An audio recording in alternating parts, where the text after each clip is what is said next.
In the remote Omo Valley of Ethiopia, the Mursi tribe lives a life that defies modern expectations. Known for their intense customs and unique traditions, the Mursi are one of the most extraordinary and wild tribes on earth. From lip plates to fierce stick-fighting duels, their way of life is unlike anything you've ever seen.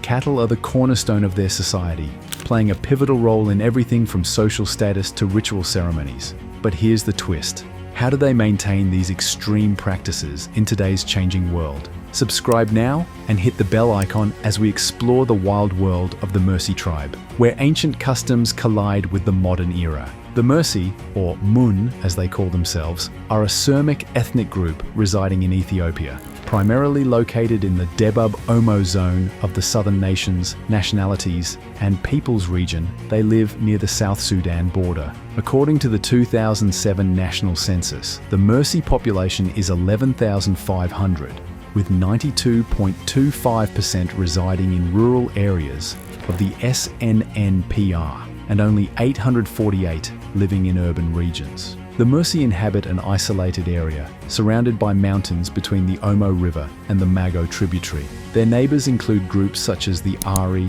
Bana, Mekan, Karo, Kwegu, Nyangatom, and Suri. The Ethiopian government classifies them, along with the Mayan and Kwegu, under the broader name Surma, reflecting their shared cultural and linguistic ties. The Mursi language, part of the Semitic family, is now written using both Amharic and Latin-based scripts. Developed by Sim missionaries and Mojes Yigezu, these orthographies have made Mursi more accessible. A Mursi Amharic English dictionary also aids education and preservation efforts in Ethiopia's Mago Valley. The Mursi tribe of Ethiopia's Omo Valley are semi-nomadic pastoralists whose livelihoods revolve around cattle herding. Cattle are central to their economy, culture, and social hierarchy, with a tribesman's wealth measured by the size of his herd. The Mursi diet includes milk and blood, with blood drawn from a cow's neck, making cattle essential to both their food supply and trade. Cattle are especially valuable in bridal wealth negotiations, where they are exchanged during marriage arrangements. The Mursi people practice agriculture, growing sorghum, maize, and beans. Cattle are central to their culture, used in rituals and ceremonies, with men even naming themselves after their favorite cows. The Mursi tribe, residing in Ethiopia's Omo Valley, is famous for its lip plates, earplugs, and body decoration practices, like scarification and body painting. Contrary to popular belief, the Mursi women do not wear lip plates to deter slave raiders, but to symbolize fertility and embodied morality. The lip plates are worn by marriageable girls and childbearing women during ceremonies like dances, milking cattle, or serving their husbands. They are seen as a mark of grace and poise. Earplugs are worn by both boys and girls, who pierce their ears with a thorn or knife and gradually enlarge the holes. These cultural practices of lip plates and earplugs carry deeper meanings about sociality and morality in Mursi society. In addition to these practices, scarification plays a key role in Mursi culture. As boys and girls grow, they cut small notches into their skin, which heal into decorative scars called kichoga. These scars are typically seen on the chest, arms, and stomach for girls, symbolizing maturity. Body painting is widely known,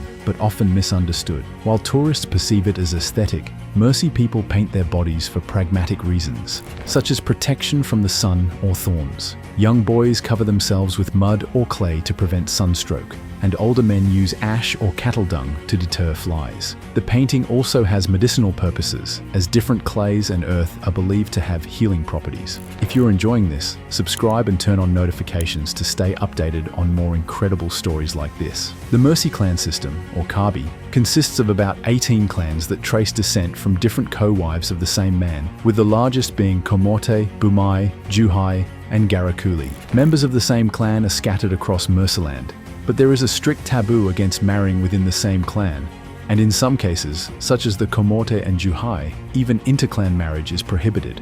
The origins of clans are complex. Some, like the Isai, were once hunters and gatherers, while others, like the Komorte, Bumai, Juhai, and Garakuli, crossed the Omo River 200 years ago. Clans like the Ngeriai and Magaiai likely originated from Omotic-speaking highland cultivators, and the Bumai share a link with the Suri. The Mursi people are a melting pot of different groups, reflecting diverse influences from the Bodi, Hama, Kwegu, and others. In Mursi society, women's strength is symbolized by their ability to strike iron bracelets, known as lula, which is often compared to men's donga, stick dueling.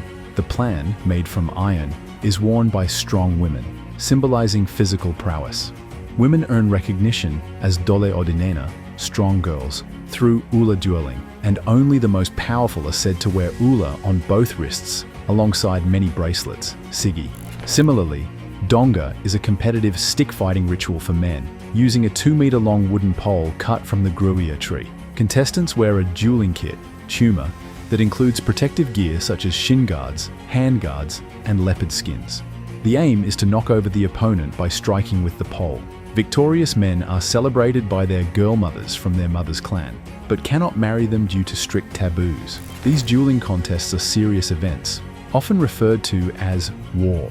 Kamen. Donga, or stick fighting, is a traditional martial art practiced by young Mursi men. It is not merely a test of physical strength, but also a demonstration of bravery and endurance. Using long wooden sticks, participants engage in duels that attract large crowds, with the victor gaining social prestige and becoming a desirable marriage prospect. However, the rise of modern weapons has impacted this ancient tradition. While stick fighting remains a vital cultural practice, disputes sometimes escalate into violence involving firearms, threatening the authenticity of this long-standing custom. Tourists are drawn to the Mursi in Ethiopia's lower Omo Valley, lured by tales of one of the last wildernesses, inhabited by wild animals and Mursi women with huge pottery lip plates. Described as a tribe that strikes fear into visitors, the Mursi have gained a reputation for their bold, chaotic interactions. Tourists often make a 6-hour trip from Mago National Park just to see the lip plates, a symbol of the Mursi's supposed untouched tribal lifestyle. But when visitors arrive, the Mursi encircle them,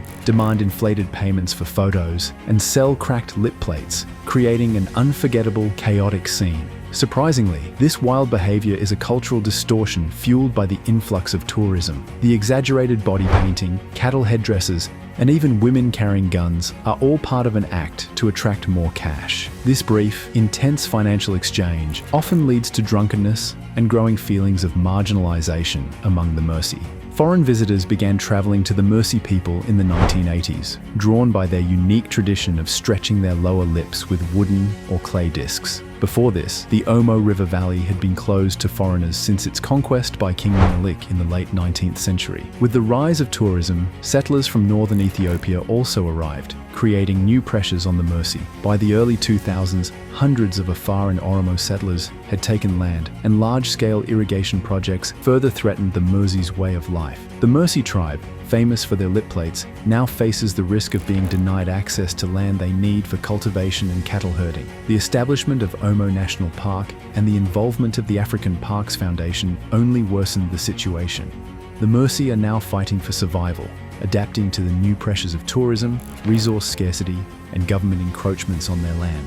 The Mursi tribe's survival shows how strong and resilient people can be. Living in isolation, they've kept their unique traditions alive, from dangerous stick fighting to bold body modifications, showing their strength and identity.